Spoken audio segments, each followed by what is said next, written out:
Hello everybody, welcome to this edition of Mr. J's Geek Corner.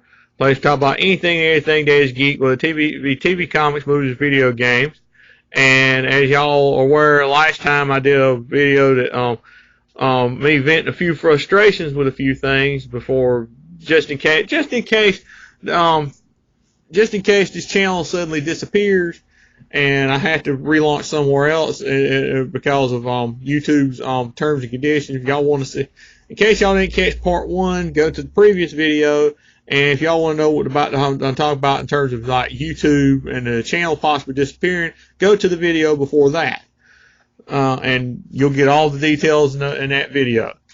But I wanted to do a part two of this because I still got a lot more frustrations to vent, particularly at DC Comics, because there seems to be a lot of bad stuff coming up, getting ready to come out of DC Comics. As y'all are well aware, last time I was talking about the whole 5G thing that's about to launch next year, and the whole 5G thing about to launch next year, and the whole thing AT&T, rumors about AT&T and what they're going to do with DC and everything.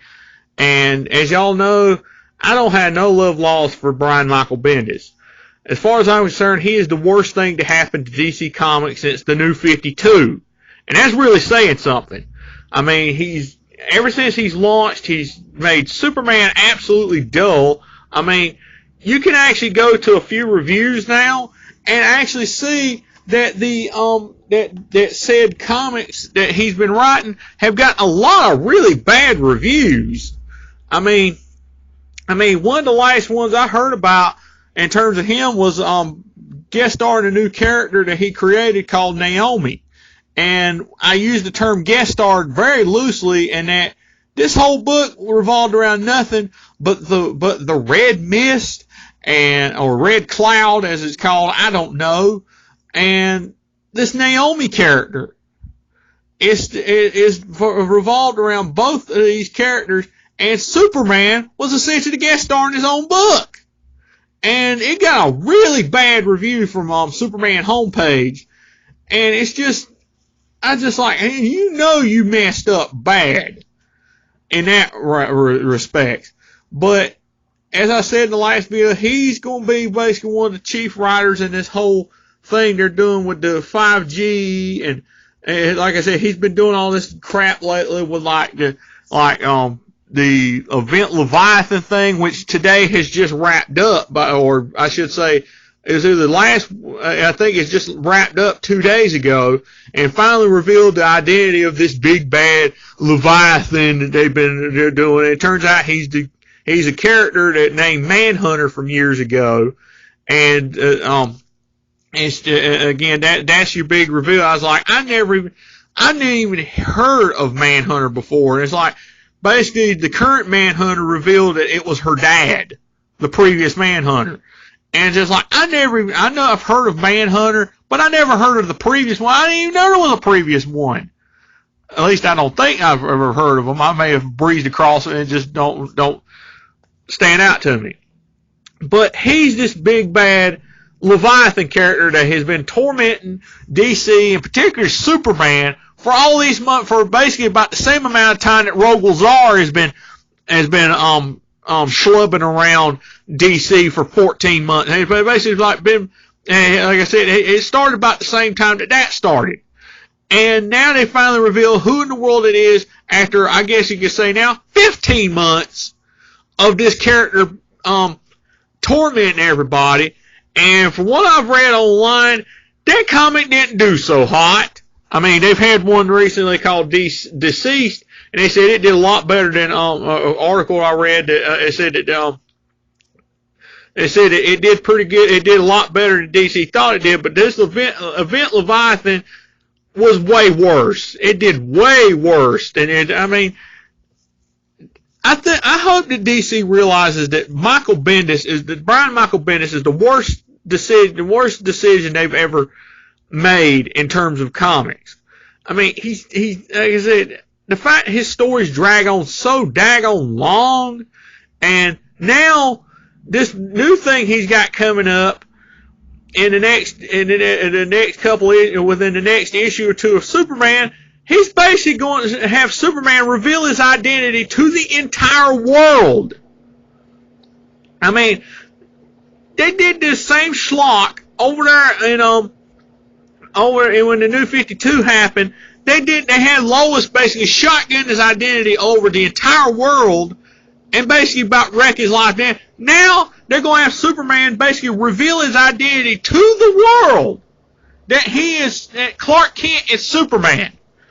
And basically talking about, it's going to lead to all these different stories of like, how's it going to affect his colleagues? How's it going to affect the fact he's been writing for the Daily Planet? He's been essentially writing stories about himself. He's basically, how's it going to affect his relationship with his friendships and relationships essentially with the rest of the Justice League? How's it going to affect all this stuff? I was like, all I can see here is just yet again more hatred for Superman.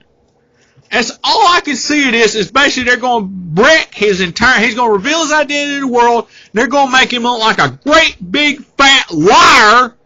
And you're going to turn everybody against him and make everybody hate him. From the Justice League to his own employers. This is ridiculous. I don't know what they're thinking. I don't think they are thinking. I don't give a... He talking about, it's leading on. It's like all these stories that's never been told before. I was like, I think they kind of told it with the other one. The fact that they wrecked his life.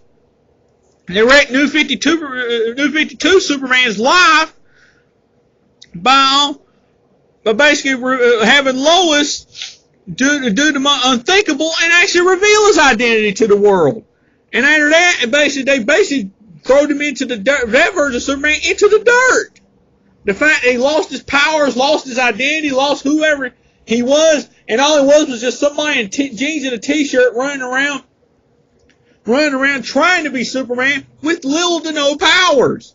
I mean, it ain't the costume and the powers that make Superman, it's the attitude. I understand that. But the fact that they had Lois betray him so bad and basically had everybody turn on him like that, I thought and then they fixed that. But now they're going to do it again. You got Superman back to being the icon of hope and goodness in the world, and now they're going to completely wreck that by making him look like a big fat liar. And they're going to basically make him look like a pariah in the eyes of the Daily Planet. They're going to make him look like a total jerk to the other members of the Justice League. Like, why didn't you tell me that kind of mess? I was like, you're basically going to completely and totally wreck Superman all the way up until that 5G thing takes place, and you ain't ever going to see Clark ever again, probably. I was like, you're going to basically have this guy destroy the icon of DC Comics so that they can usher in that 5G crap. All thanks to Mr. Brian Michael Bendis and the other morons heading up DC Comics. I never thought I'd ever see the day that DC was almost in shambles like this, thanks to ex-Marvel employees. This is complete and utter hogwash. It's rubbish. I can't...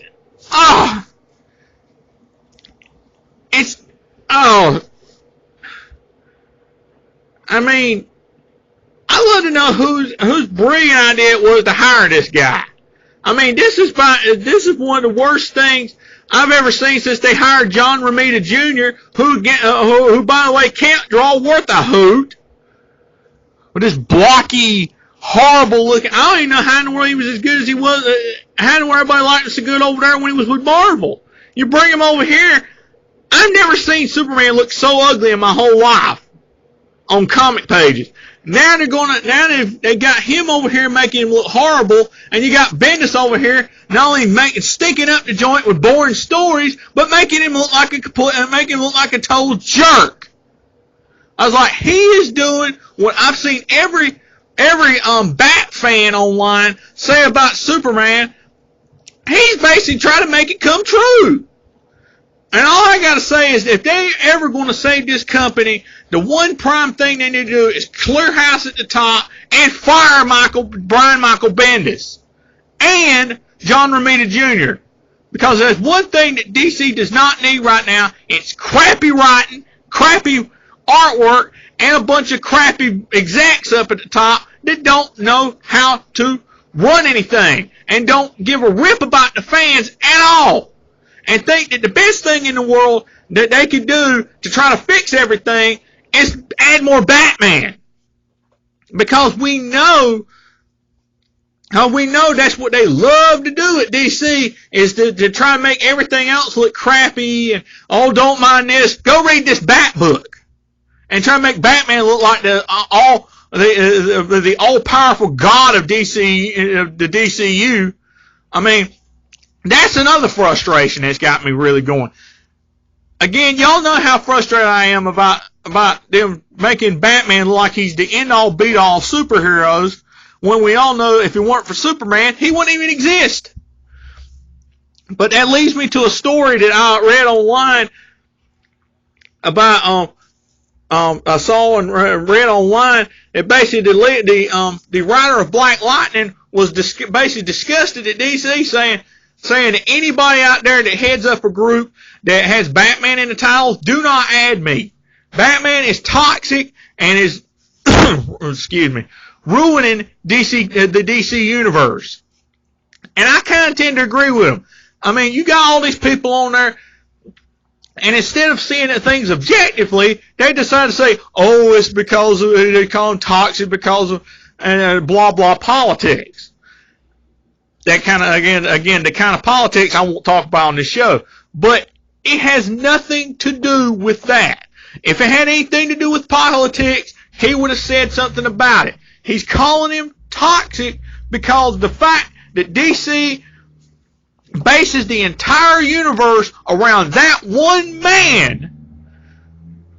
And instead, I mean, they got all these other characters out there, but instead they want to base everything around on somebody, on a rich guy with pointy ears and a cape, with a bunch of fancy toys and fancy vehicles and everything, and they go basically make him the center of the DC universe, while they cast all these other heroes, including the one he created, Black Lightning, aside.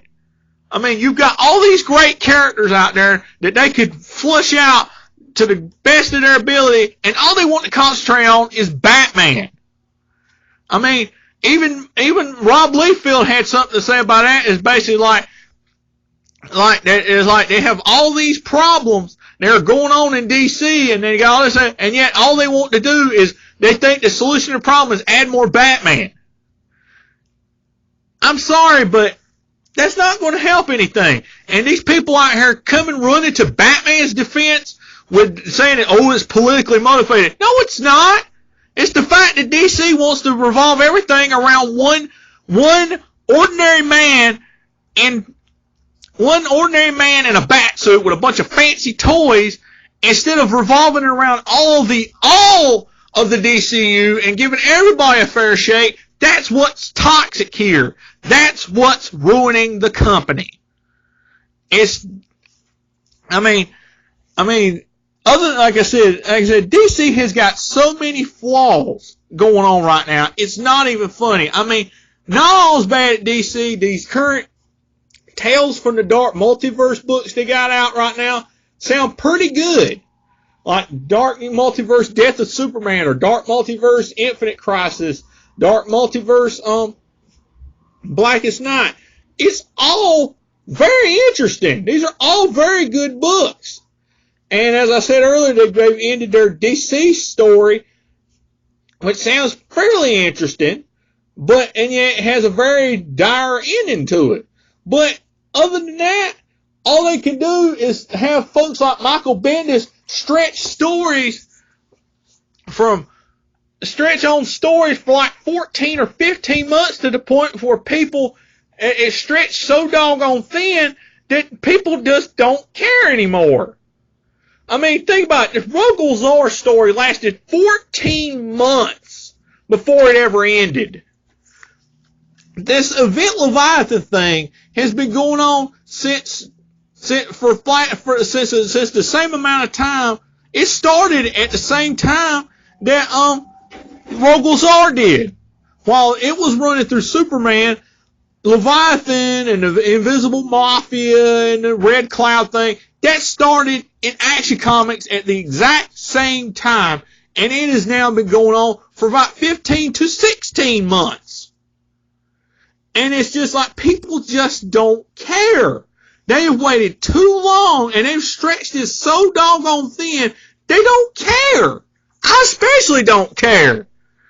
And it's just bad when you make a hardcore Superman fan like me not even care to even read anything Superman, particularly if it's wrote by Brian Michael Bendis. And then now you're going to have this whole thing leading into this 5G thing next year, where they're going to throw everybody out the door, basically show all the legends out the door, a la Marvel, and introduce all this new generation of and have them all replaced by the young kids in there. This don't look good at all. And have it been wrote by Michael Bendis, it's going to make it even 10 times worse.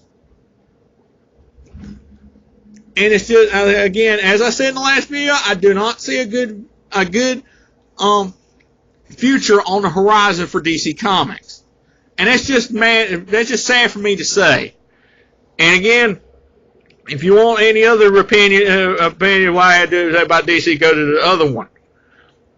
But not all is bad for DC. I will say that, because they've recently had Joker come out in theaters back last month, and let me just say, Joker is a fantastic movie. It is utterly fantastic. And again, I've said I may make a complete and total video on this, but they tried to sabotage this movie just like they did Batman v Superman, and just as they're now starting to sabotage the new Wonder Woman movie that's coming out next year. But I'll get into that in a different video. But bottom line, Bendis has been bad for business at DC. It's been very bad for business, and it's just sad to watch their slow decay and deterioration into oblivion. All because of Brian Michael Bendis essentially writing almost everything at DC and ruining it. Completely and totally ruining it. And I said earlier, the best thing they could do is clean house and have him be one of the ones they're cleaning out. But what do y'all think? Have y'all been enjoying what Brian Michael Bendis is doing so far? Or do y'all hate it too? Let me know what y'all think in comments below. I guess that's all for this edition of Mr. J's Geek Corner. As always, like, comment, share, subscribe, and I'll see y'all next time.